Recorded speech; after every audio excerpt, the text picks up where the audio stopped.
Hey everybody. So this research paper is called Eterna is Solved. And I've run through it myself as far as I can. I'm an engineer and not a doctor. And so uh, via my ability to run through this, I've been able to affirm the claims that are within this paper. And I've actually gone over this method before that this paper utilizes a few times on my channel now, which is why I was able to so easily piece it together within this, right? So I guess the first question is what is Eterna? And then Eterna, or eTRNA, is a browser-based game with a purpose. It was developed by scientists at Carnegie Mellon and Stanford University, and it's supported by the Bill and Melinda Gates Foundation. And essentially, the goal and the hope is to determine a complete and repeatable set of rules to allow the synthesis of RNAs that consistently fold in expected shapes. Eterna project leaders hope that determining these basic principles may facilitate the design of RNA-based nanomachines and switches. Eterna creators have been pleasantly surprised by the solutions, and there's currently 250,000 active players. So goal is to find a one algorithm to rule them all, essentially, right? Like one algorithm that can fold any RNA structure is the kind of been like the holy grail within this. And then so I understand, like, so after reading this research paper, I understand how RNA works kind of on a simplistic level, like on an engineering level. This paper does a very good job of breaking down RNA and synthetic RNA on a engineering level. And then so really you just have four characters, A, C, G, and U. And then these four characters can be combined into six possible base pairs: CG, GC, AU, UA, UG, or GU. That's it, right? So you have four characters, six base pairs, and they form stuff, code.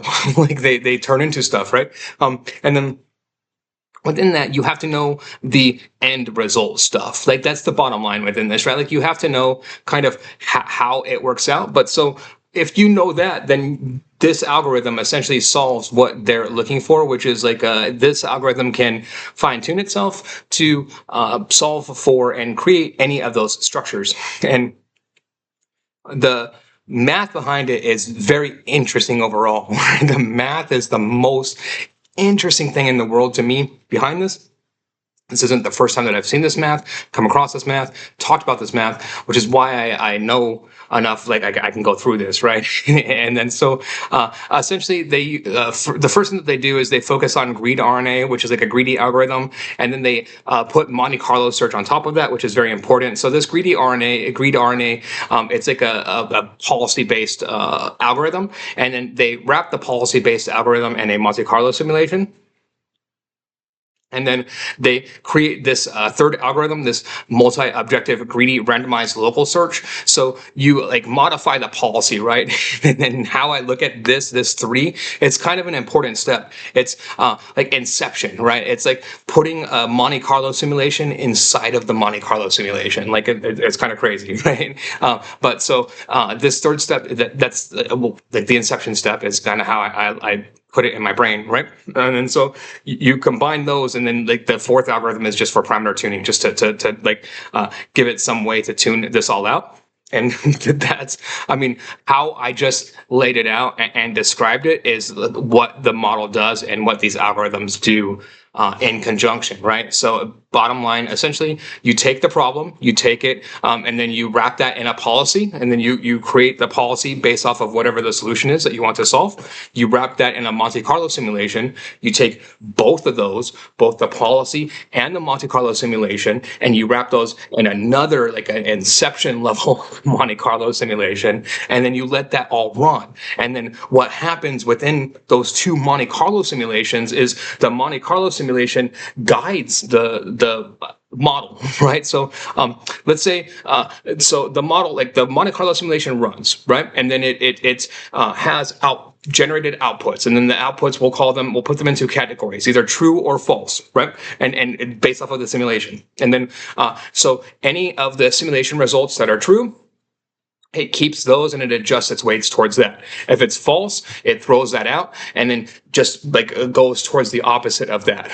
And so it's it's updating itself off of stochastic gradient descent in this instance. Like it's like gradient descent that it's fully optimizing towards and with, right? And then so that's part of the policy.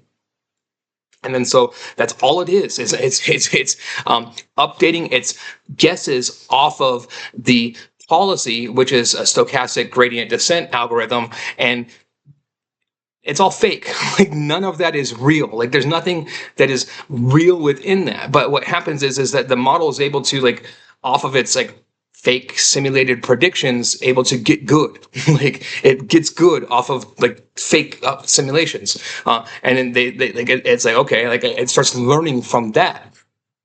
And then that's where we get here. That's like the bottom line of what this does, right?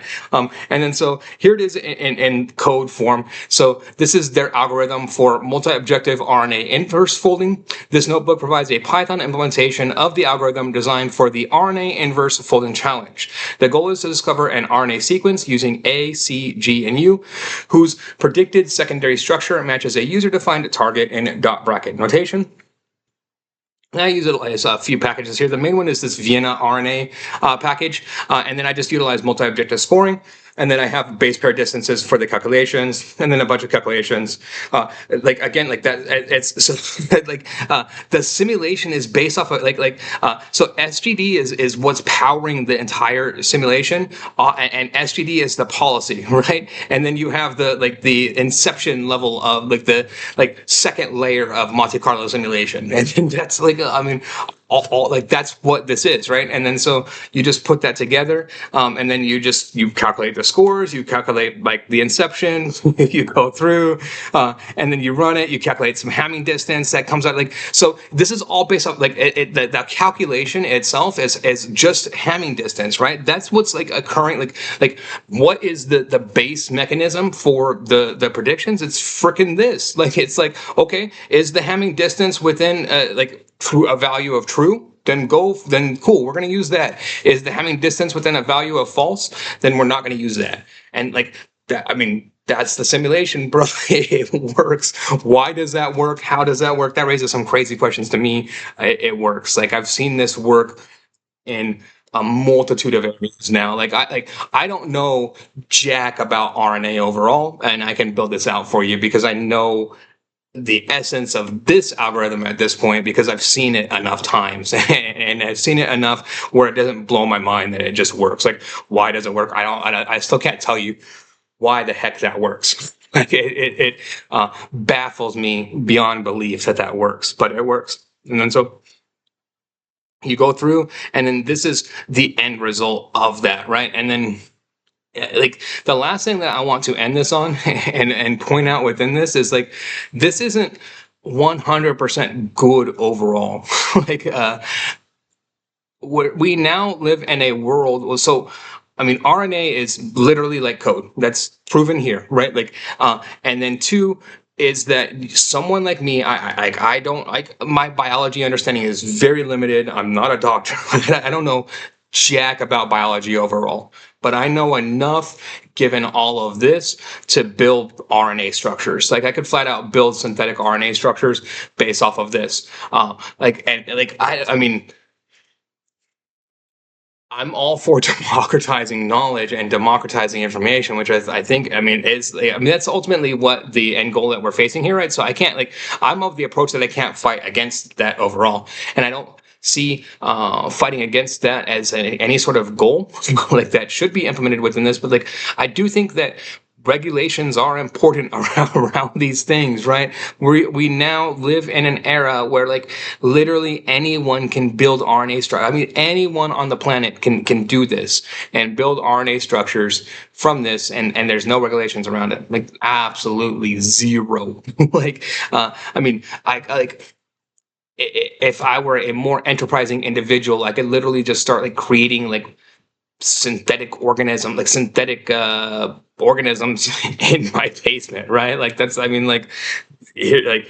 you can literally do it via this. Like it's the next step is just the physical components of it. And then my understanding, having worked through this, is that it's not like the physical component and process of creating RNA and then creating these individual characters, the adenine, cytosine, guanine, and uracil. They're just chemicals. And so like it's just a mixing of a chemical process. And I could mix them without being able to pronounce them and still be able to do that. And so I can, I don't know, this knowledge shouldn't be as widespread as it is. And maybe you think it should be, and here we are, and this is like your utopia. But so, I mean, here we are. This is an interesting time to be alive. Eterna is solved. I'll leave a link to both this research paper and the collab notebook. If you like this type of content, please like and subscribe. Thank you very much.